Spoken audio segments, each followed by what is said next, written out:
முத்துவேலோட இந்த திடீர் மாற்றம் உங்களுக்கும் பிடிச்சிருந்துச்சுன்னா மறக்காம இந்த வீடியோக்கு ஒரு லைக் பண்ணி உட்கார வைத்துருவீங்க. பாண்டியன் ஸ்டோர்ஸ் அப்கமிங் ப்ரோமோல என்ன நடக்க போகுதுங்கிற ப்ரெடிக்ஷனா இந்த வீடியோல பார்க்கலாம். கதிரோட பிரச்சனை ரொம்பவே பெருசானதால கதிர் மேலதான் தப்பு இருக்கிறதா நினைச்சுக்கிட்டு மீனாவோட அம்மா வந்து என்ன பிரச்சனையாச்சு எப்படி ஆச்சுன்னு சொல்லி விசாரிக்கிறதுக்காக மீனாவை பாக்குறதுக்காக மீனாவோட வேலை பார்க்குற இடத்துக்கு போயிடுறாங்க. அவங்க அம்மாவை எதிர்த்து அங்க பார்த்ததும் மீனா வந்து ரொம்பவே சந்தோஷப்பட்டு இருக்காங்க. அப்பதான் மீனா வந்து என்ன நடச்சுங்கிற எல்லா விஷயத்தையுமே அவங்க அம்மா கிட்ட சொல்றாங்க. கதிர் மேல எந்த தப்புமே கிடையாது, அந்த பொண்ணை காப்பாத்தினதே கதிர் தான், அது தெரியாம நீங்க ஏன் பதட்டமாயிட்டு இருக்கீங்க அப்படின்னு சொல்லிட்டு மீனா வந்து அவங்க அம்மாக்கு ஆறுதல் சொல்லி இருக்காங்க. இன்னொரு பக்கம் மீனா வந்து அவங்க அம்மா வந்த சந்தோஷத்தை உடனே கோமதிக்கு போன் பண்ணி சொல்லிடுறாங்க. கொஞ்சம் கூட லேட் பண்ணாம உடனே வீடியோ கால் பண்ணி கோமதி கிட்ட வந்து மீனா அவங்க அம்மாவை பேச விட்டுறாங்க. அந்த பக்கம் பார்த்தோன்னா கோமதிக்குமே வந்து மீனாவோட அம்மா கிட்ட பேசுறதுல ரொம்பவே சந்தோஷம் தாங்க முடியல. ஏன்னா ராஜியோட அம்மா அப்பாவது எதிர்த்த வீட்டுல தான் இருக்காங்க, ராஜி பாக்கணும்னு நினைச்சாவது பாத்துக்கலாம். இன்னொரு பக்கம் தங்கமயில பாக்குறதுக்கு அவங்க அம்மா அப்பா அடிக்கடி வீட்டுக்கும் வந்துடுறாங்க. அதனால யாருமே இல்லாத மாதிரி தனியா கஷ்டப்பட்டு இருக்கிறது மீனா மட்டும் தான். மீனாவோட அம்மா அப்பாவும் மனசு மாறிட்டாங்கன்னா பரவாயில்லை அப்படின்னு சொல்லிட்டு தான் கோமதியுமே வந்து ரொம்ப நாளா வெயிட் பண்ணிக்கிட்டு இருந்தாங்க. என்னதான் மீனாக்கு அவங்க அப்பா பேசாட்டாலும் அவங்க அம்மா வந்து ஆரம்பத்திலிருந்தே சப்போர்ட் பண்ணிக்கிட்டு தான் இருக்காங்க. இன்னைக்கு மீனாவை பாக்குறதுக்காக நேராவே வந்ததால ஒரு பக்கம் கோமதிக்கும் இன்னொரு பக்கம் மீனாவுக்குமே சந்தோஷம் ரொம்பவே தாங்க முடியாம இருக்காங்க. நீங்க வந்திருக்கீங்கன்னு தெரிஞ்சுனா உங்களுக்கு சேர்த்து நிறையவே சமையல் பண்ணி இருந்திருப்பேன். ஃபர்ஸ்ட் இந்த விஷயத்தை போய் எங்க வீட்டாளர்கிட்ட சொல்றேன்னு சொல்லிட்டு கோமதி ரொம்பவே சந்தோஷமா கிளம்பி போறாங்க.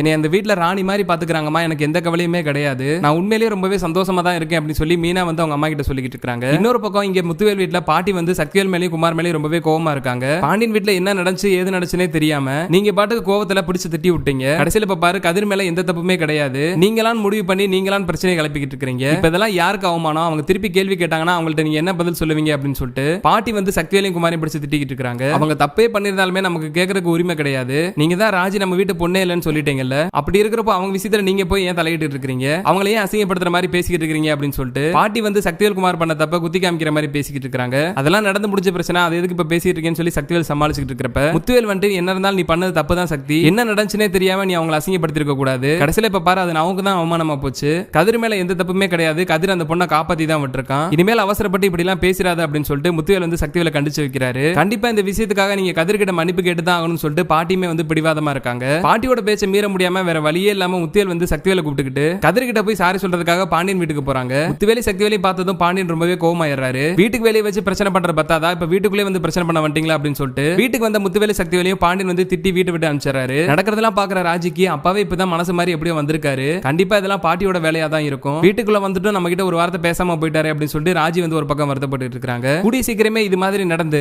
ராஜி மேல கதிர் எந்த அளவுக்கு பாசம் வச்சிருக்காருங்கிறது முத்துவேலுக்கும் தெரிஞ்சுட்டா நல்லா இருக்கும்னு நீங்களும் நினைச்சீங்கன்னா மறக்காம இந்த வீடியோக்கு ஒரு லைக் பண்ணி உங்க ஆதரவை தெரிவிங்க.